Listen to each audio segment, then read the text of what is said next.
Bismillahirrahmanirrahim. Assalamualaikum warahmatullahi wabarakatuh. Alhamdulillahi rabbil alamin.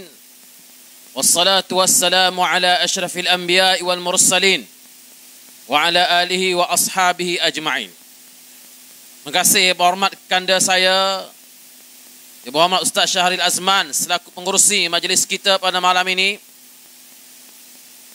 seluruh kepimpinan Parti Perikatan Nasional PAS Bersatu yang hadir bersama-sama dengan kita pada malam ini, yang terdiri daripada ahli-ahli parlimen yang hadir di atas pentas pada malam ini, daripada ahli parlimen Jerai, ahli parlimen Pendang, Bengkalan Cepa, Kuala Terengganu Kuasa 2, sebab dia 2 kali menang, Indra Mahkota, Padang Serai, belah belakang Pasir Salak, Jasin, Kuantan, dan juga tidak dilupakan kepimpinan Badan Perhubungan PAS Negeri Pahang. Oh ya, bawah pun lagi naik-naik. Untuk kita perkenalkan supaya mudah selepas ini pendengar-pendengar nak selfie. Badan Perhubungan PAS Negeri Pahang yang diwakili oleh berhormat Ustaz Rosli Jabbar selaku Pusruh Jaya Badan Perhubungan PAS Negeri Pahang. Tidak dilupakan Saudari Nurul Fadilah, Ketua Seri Kandi Muda Bersatu, dan juga hadir bersama-sama kita pada malam ini isteri kepada calon Dun Pelangai, yang insya-Allah kita harapkan supaya pada hari Sabtu ini akan menggondol kemenangan sebagai ahli Dewan Undangan Negeri Pelangai insya-Allah. Seterusnya tuan-tuan yang saya kasih sekalian, alhamdulillah dan syukur kepada Allah Subhanahu wa taala pada malam ini dapat sama-sama kita berada di dalam majlis ceramah sempena dengan pilihan raya kecil Dun Pelangai yang insya-Allah akan berlangsung beberapa hari sahaja lagi. Walaupun kita tidak menabur beras percuma di dalam majlis ceramah kita, kita tidak taburkan biasiswa kerana kita merupakan parti pembangkang dan kitalah merupakan pihak yang paling taat kepada undang-undang pilihan raya. Tetapi melihat kepada sambutan daripada rakyat di Dun Pelangai, daripada jauh dan dekat, insya-Allah kita tidak boleh menafikan kemungkinan untuk kita menang di dalam pilihan raya kecil ini nanti.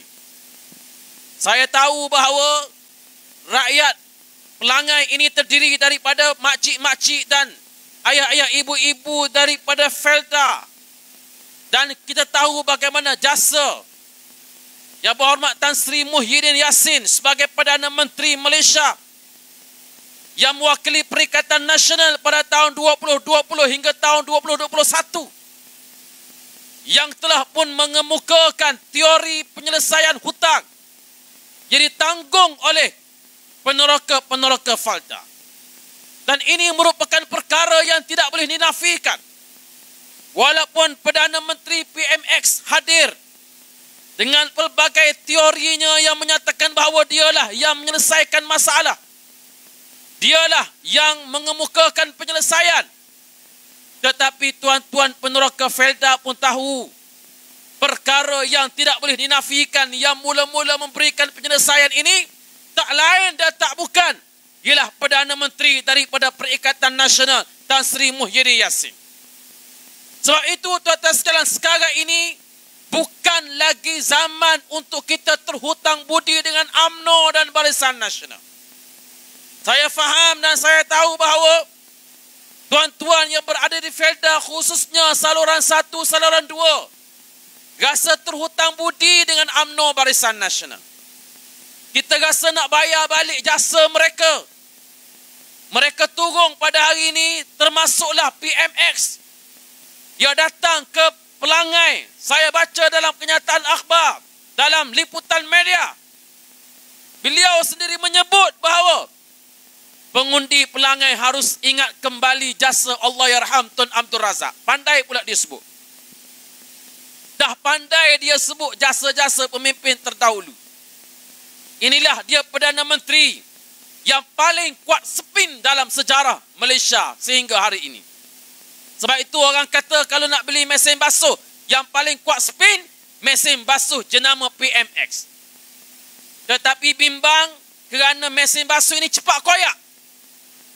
Jadi kena hati-hati. Tuan-tuan yang saya kasih sekalian. Sebab itu saya nak minta, saya nak rayu daripada tuan-tuan, daripada generasi Felda. Ini bukan masa untuk kita terhutang budi dengan UMNO Barisan Nasional. Kita bercakap bukan tentang nostalgia yang lepas. Kita bercakap bukan tentang kenangan dan jasa yang lepas yang kononnya telah ditabur oleh UMNO Barisan Nasional. Tetapi kita bercakap tentang masa depan yang kita nak hadapi untuk anak cucu kita ke depan ini. Minta maaflah, bukan saya nak serang UMNO. Bukan saya nak memperlekehkan UMNO Barisan Nasional. Tetapi di bawah kepimpinan Datuk Seri Ahmad Zahid pada hari ini, UMNO sudah pun hilang arah tuju dan sudah pun tenggelam jati dirinya. Betul tak tuan-tuan? Kita boleh saksikan sendiri. Dalam situasi yang ada pada hari ini, UMNO nak pergi ke mana? Mereka terpaksa berkongsi kuasa di peringkat nasional. Bahkan di peringkat negeri. Mereka terpaksa berkongsi kuasa. Dengan orang yang selama ini mereka serang, orang yang selama ini mereka jadikan sebagai musuh. Sudah hilang anak kecil main api. Sudah hilang lagu anak kecil main api. Sudah hilang sumpah sang saka bangsa kononnya yang dilaungkan setiap tahun menjelang Perhimpunan Agung di PWTC. Tuan-tuan, UMNO sudah hilang hala tuju dan sudah hilang masa depannya dalam pilihan raya negeri yang diadakan di 6 buah negeri.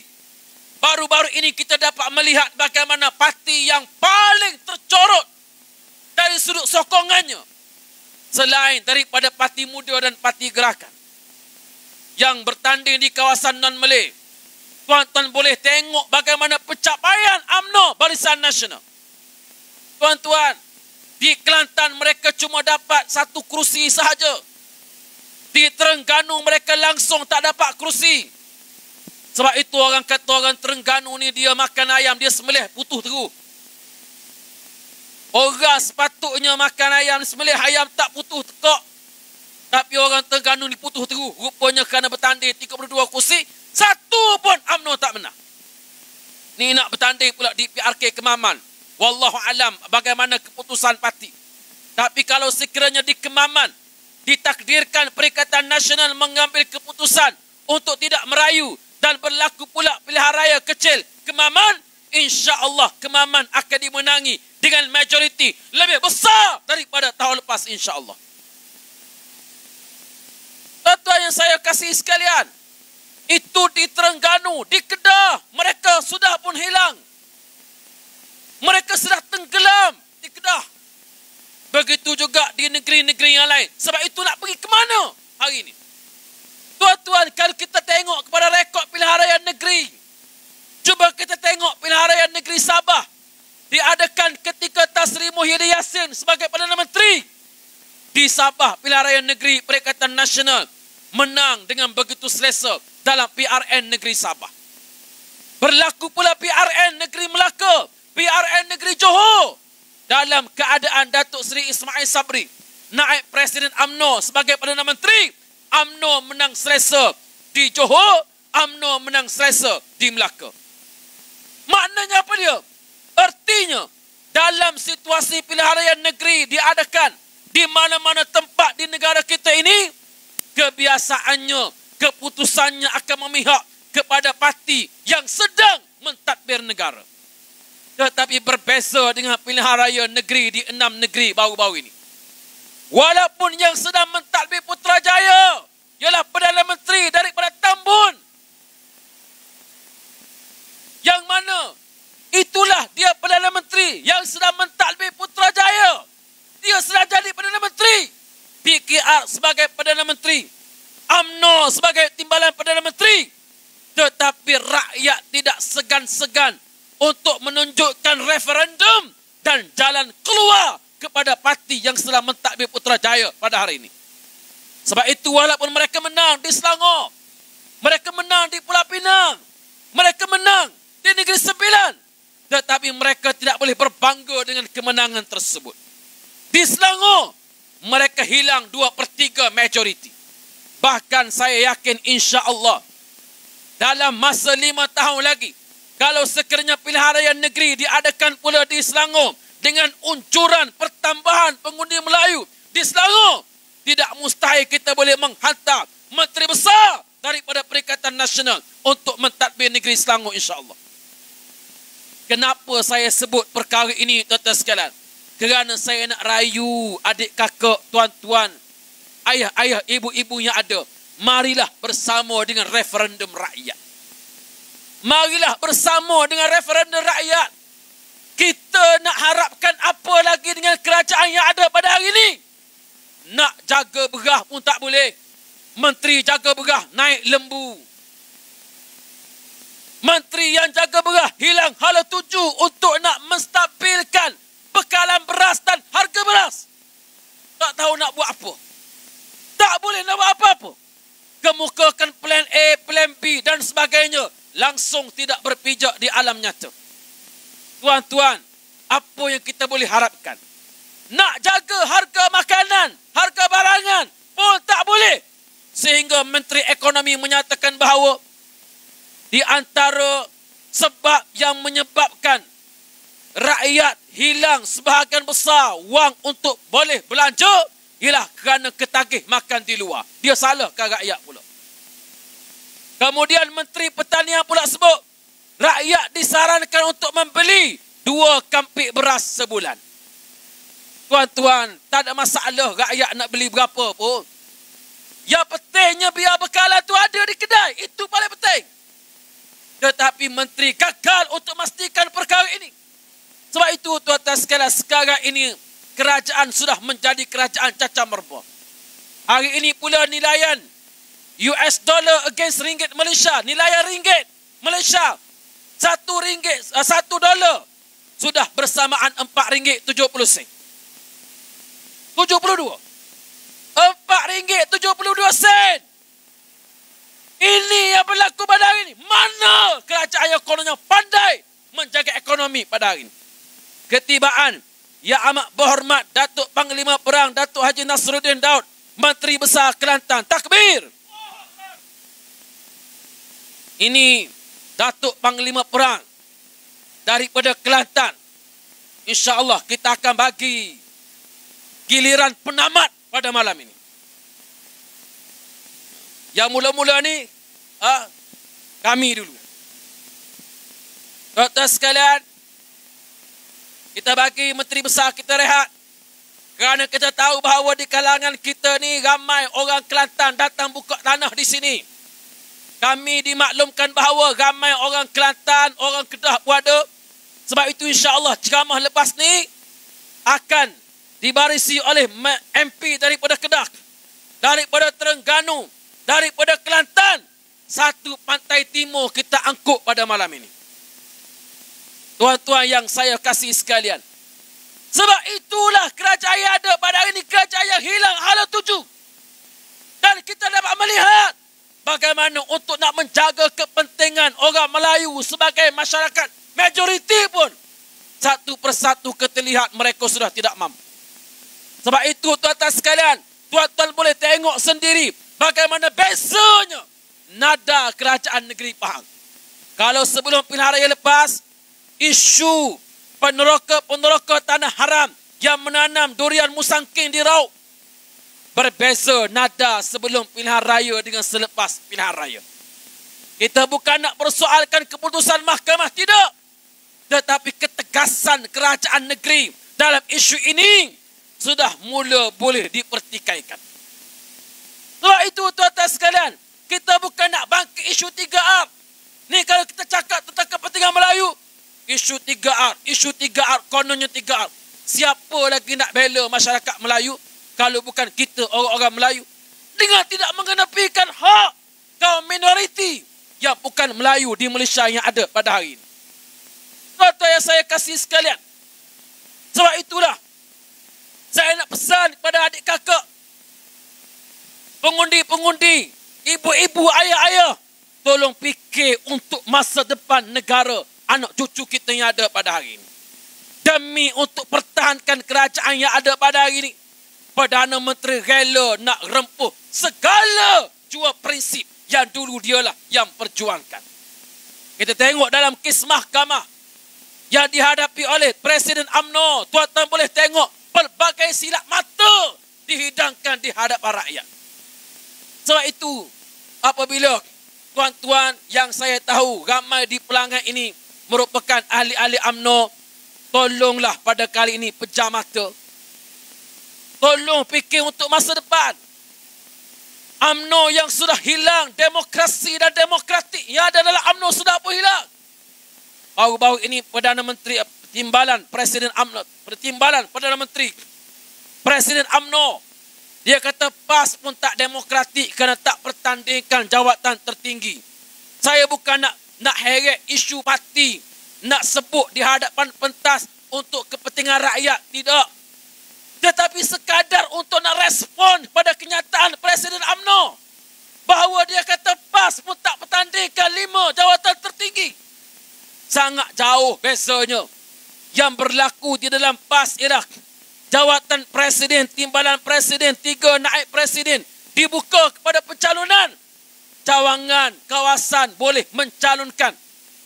Setiap kawasan buat pencalonan, bila buka pencalonan, tidak ada nama lain kecuali presiden yang sedia ada, timbalan presiden yang sedia ada. Untuk naik presiden pun calon-calon lain yang layak bertanding menarik diri.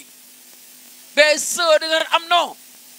Daripada awal lagi sudah pun diletakkan halangan, jangan bertanding. Saya sekali lagi menyebut bahawa isu ni ialah isu parti, bukan untuk dihidangkan kepada rakyat, tetapi sekadar menjawab tuhmahan murahan yang dilontarkan oleh Presiden UMNO. Kalau setakat presiden, kalau taraf presiden pun tak faham perkara semudah ini, saya yakin projek pembodohan ini sedang melanda secara besar-besaran kepada rakyat yang ada dalam masyarakat kita yang ada pada hari ini. Sebab itu tuan-tuan yang saya kasih sekali, untuk anak-anak muda pula. Untuk anak-anak muda, saya mendapat maklum bahawa bila pihak sebelah sana datang berkemping, dia bawa konsert. Dia bawa pelbagai imbuhan. Dia bawa pelbagai projek. Baik, untuk anak-anak muda, anda ditawarkan dengan pelbagai perkara. Kalau nak ambil lah. Minyak motor percuma, ambil. Kalau boleh motor percuma, ambil. Jangan tak ambil. Ambil. Tapi fikir untuk masa depan. Kalau nak ambil, boleh ambil. Tapi untuk anak-anak muda, fikirlah untuk masa depan. Kalaulah negara ini terus ditadbir oleh rejim kakistokrasi yang tak tahu mentadbir negara pada hari ini, maka percayalah kata-kata saya, dalam masa 5 tahun akan datang, negara kita akan semakin hanyut semata-mata untuk memberikan keuntungan kepada golongan minoriti yang menyokong mereka. Sebab itu tuan-tuan sekalian, jangan tertipu. Walaupun PMX datang dengan helikopter, turun dengan wajah yang manis, bolehlah nak pergi tengok helikopter, boleh. Tapi hari Sabtu ini, insya-Allah, undi kita untuk Perikatan Nasional. Boleh ke tak boleh? Kita simpan janji tuan-tuan sekalian dan kita buktikan. Masyarakat Felda di Dun Pelangai ini bersama-sama dengan masyarakat Felda di seluruh negara. Kita tolak UMNO Barisan Nasional. Kita tolak Pakatan Harapan. Dan kita hantar Perikatan Nasional. Kerusi ke-18 Dun Pelangai milik Perikatan Nasional. InsyaAllah. Aku qawli hadza wa astaghfirullahal azim li wa lakum. Assalamualaikum warahmatullahi wabarakatuh. Takbir.